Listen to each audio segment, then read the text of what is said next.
Good morning, everybody. TGIF. Happy Friday. Well, let's get right into it.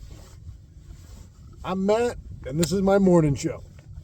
It's freezing cold this morning. It was 32 degrees when I left the house at about 6:30.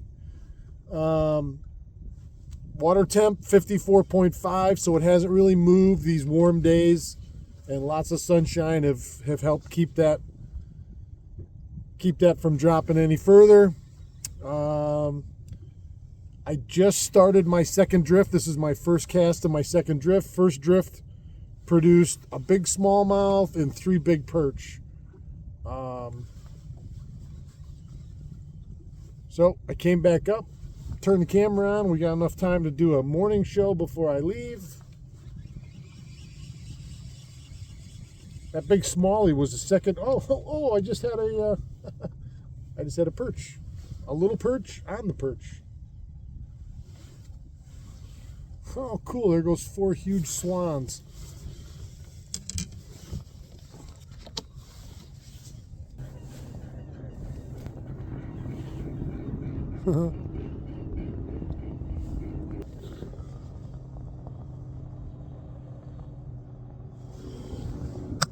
Everybody likes to get close when they drive by you, that's for sure. Seen a bunch of bird flocks, like the big long strings, the undulating strings of birds as they're flying south. I've had a couple of those go over me this morning. I caught the smallmouth on a swim bait, and I've caught the perch on a blade bait. I've been just outside the weed edge. I caught that smallie inside the weed edge. I've been playing around with the outer edge of it here. This is typically where I start my fall fishing, so I just figured I'd come back and fish my normal spots. It seems to have worked. I broke that little slump I was in beginning of the week, and we're back in business. I have some friends, I believe, coming out with me tomorrow morning. I don't want to jinx it, so I'm not going to say anything yet, but I think I have a couple friends coming out tomorrow morning to fish with me for the morning. Maybe do a little content. We'll see. We'll definitely have a morning show. Tomorrow morning is opening day of gun season in the northern zone for deer. So if you're going to be out and about tomorrow in the woods, shoot straight. Hope you see a big one. The elephant in the room. The elephant in the room is Syracuse got waxed last night. I've never seen a first quarter like that in my life. To say that it imploded on us is an understatement. McCord threw 3 or 4 interceptions. I fell asleep in the second half. I saw him come down and score in the third quarter, and I must have fallen asleep because I woke up and it was 41-13. And ultimately, and I don't know what happened late, but for a Pitt offense that was scoring 40 points a game, I thought our defense did incredibly well. Because 24 of their points were in the first half, and it was all off interceptions, 3 pick sixes and a field goal off that 1 interception. So we only gave up 17 points. Our defense only gave up 17 points. The offense handed them 24. I thought Pitt's defense was exceptional. They must have studied every snap that he's ever taken and every play that Syracuse has run, because they were jumping routes. They were jumping routes with abandon. Now, I fell asleep, so I don't know if Gadsden came back in the second half.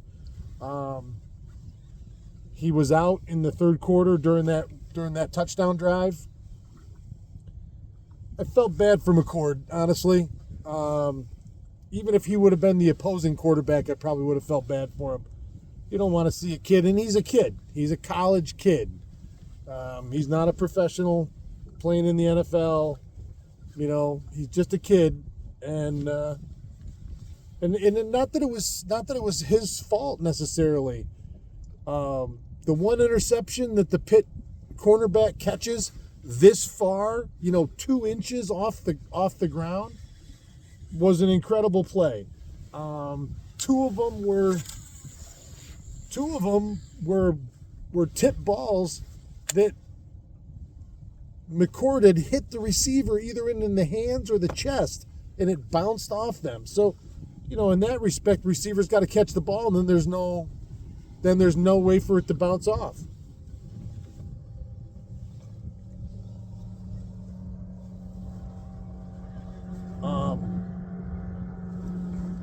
So, it's not like he threw 4 bad passes, just terrible out of character passes. It happened, and the Pitt defense was all over it. That's a tough one. You take that one right on the chin, boy, and that ends our season. I mean, the unfortunate thing about college football is you don't have much room for error. So certainly, and I don't know that I thought that we were going to be one of the 12 best teams in the country and go to the playoffs. I mean, let's be honest. That ended when we lost to Stanford. And that was a bad game coming off a bye. And here we are again. Terrible game coming off a bye. We could have and should have won that Stanford game. We were really never in this game from, we came out, we shut them down 3 and out. We came back, started marching our first possession, started marching it right down the field, and you throw a pick 6. And that was effectively all she wrote. And then the second one, and then the third one. I'm on the couch, I'm like, seriously, like, is this being scripted? I mean, how could it be this bad? It was. It definitely was. It definitely was. So listen, I mean, I'm sure we're going to win at least one more game this year. So I mean, I assume we'll become bowl eligible. I would guess now with 2 losses, both in conference, that'll put us out of the ACC championship. Looks like right now it'd be Pitt and Miami. And it sucks, I'll be honest with you. You growing up in Syracuse, we certainly are a small city, a small area, so we don't have any pro stuff around. So we have the university, and I bleed orange. I've bled orange since I was able to watch football and basketball. I mean, Syracuse has always been a staple here in this country. The university sports teams, and I love them both. Last night was tough to watch, and I'm sure this coach, he seems like a hell of a guy. I'm sure he'll get these guys righted, and we'll finish out the season strong. I don't expect this to turn into a former Syracuse situation where all of a sudden we lose, 4 or 5 games or lose out the rest of the season. I think we ran into a buzzsaw last night. Pitt was at home. They're undefeated. They're having a hell of a year. They've got all the parts there: coach, quarterback, running back. A defense that really surprised everybody last night. I don't think anybody saw the scouting report of Pitt coming in and doing that to Syracuse on defense. Matter of fact, before the game, the announcers were both saying, neither team has much of a defense and it should be an offensive shootout. I thought we were going to have a game in the high 40s, low 50s for both sides. I thought it was just going to be up and down the field all night. That's not how it worked out. So, my heart's a little broken this morning. It's leaking orange all over the place. But that's why you play the games. So I am going to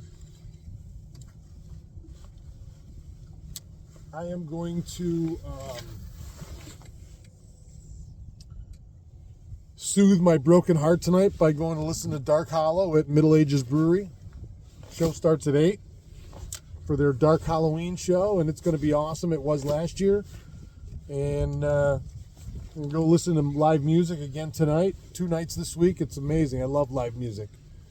Like I say, tomorrow's opening day of deer season, so it's going to be a pretty great weekend. I'm sure if you know of any great Halloween parties going on Saturday night, you can put it in the comments, here locally. So it's going to be a great weekend. And the weather looks pretty nice too. October's been gorgeous. Unless you're a deer hunter. And I know there's a lot of guys going, come on with this weather, cool off already. But it doesn't look like it's gonna. We show, highs in the 50s and low 60s for the next 5 to 7 days. And then it shows going back up in the 70s. So who knows? For me, for a fisherman, I'm okay. You keep doing what you're doing. I'll keep coming out here and doing what I'm doing.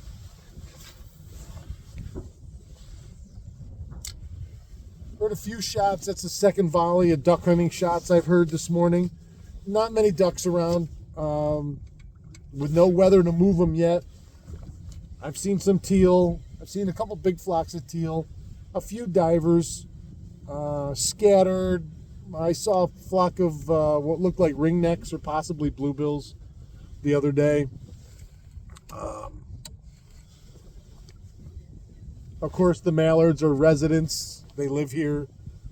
So if you're a duck hunter, you haven't had much to bang away at, I'm sure, other than locals since the season opened. And I don't know how long the split is. I haven't bought my license yet. I have no idea.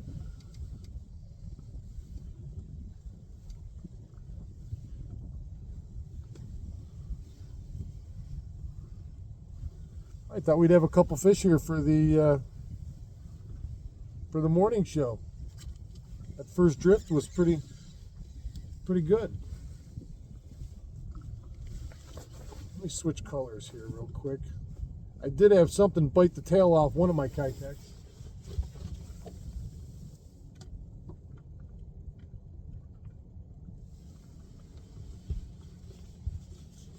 I would assume it was a pickerel. That's French for pickerel. Les pic.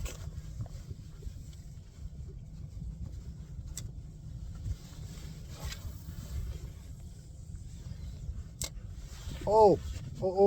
Everybody that said they wanted to be one of the beta testers for the new Walleye Fest app, you got to get a hold of me. I need your name and I need an email address so we can get started. And it looks like it's going to be, it's ready now to start testing. So we'll figure something out in the next week or two.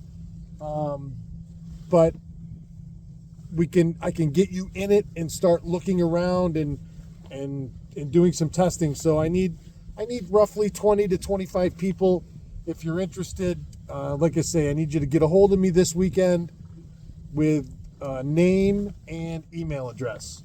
And we're ready to start testing that. I was excited. I had a excellent call last night. Matter of fact, I took a few minutes out of watching the game because, well, there was no sense. I kept thinking to myself, we used to do a lot of parties for the games, for SU games, football and, well, not football really, because for years they sucked so bad that, it was tough nobody wanted to get together and watch them, but basketball always. And I was thinking last night how many people were probably getting together, although it was a Thursday night last night, only to have them get creamed. Nothing like having a house full of people for a party and everybody's bummed out because your team's getting smashed. Yeah, well, what are you going to do? What are you gonna do?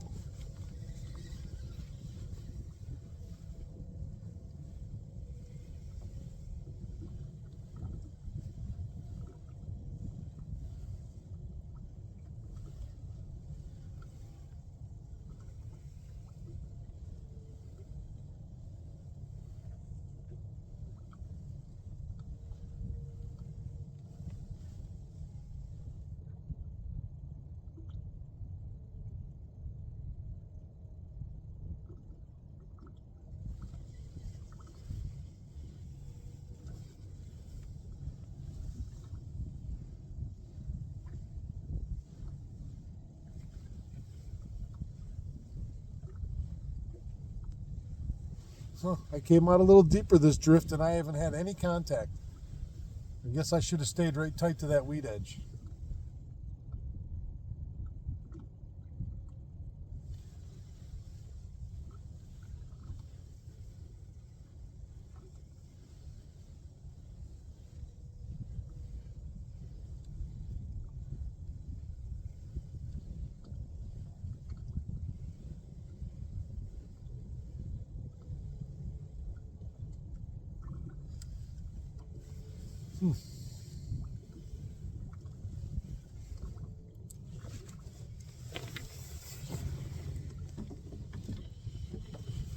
Well, let's throw the blade for the last few minutes.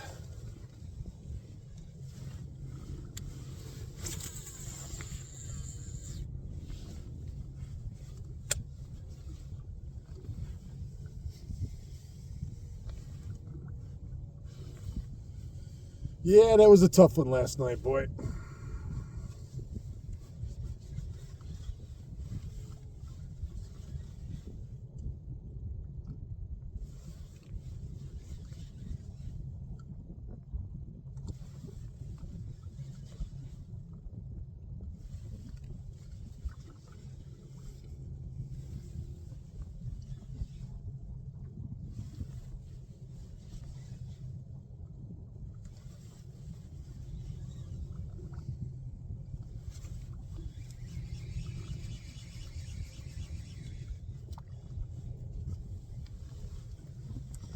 I got a monster. And he's got the hook in his mouth too. That's what cracks me up.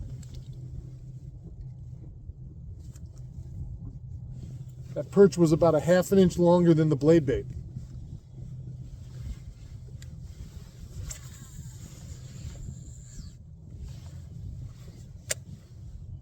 You got to wonder what he was thinking. I mean, I give him credit for trying. I mean, you listen, if you're going to get big and strong, you better chase down and eat the biggest stuff you can find.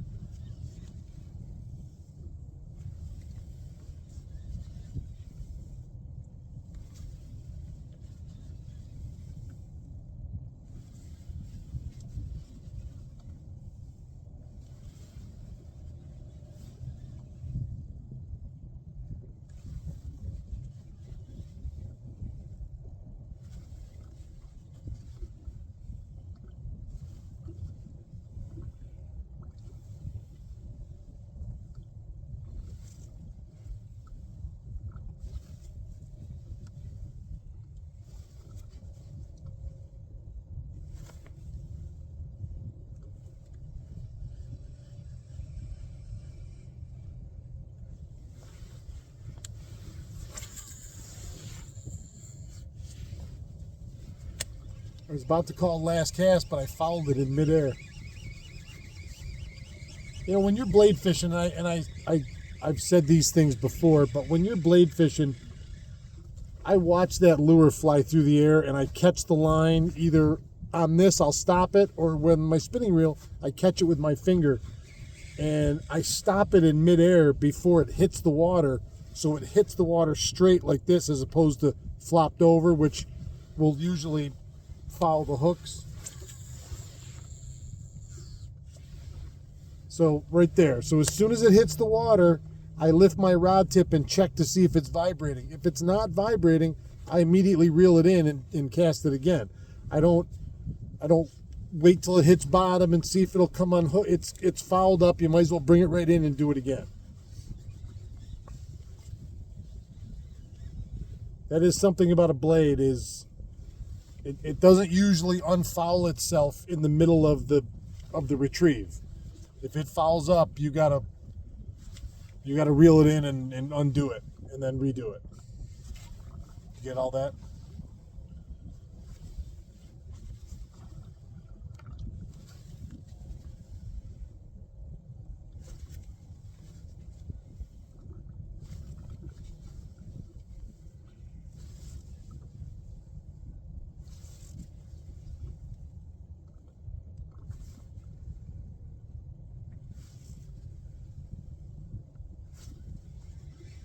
All right, that'll do it for my morning.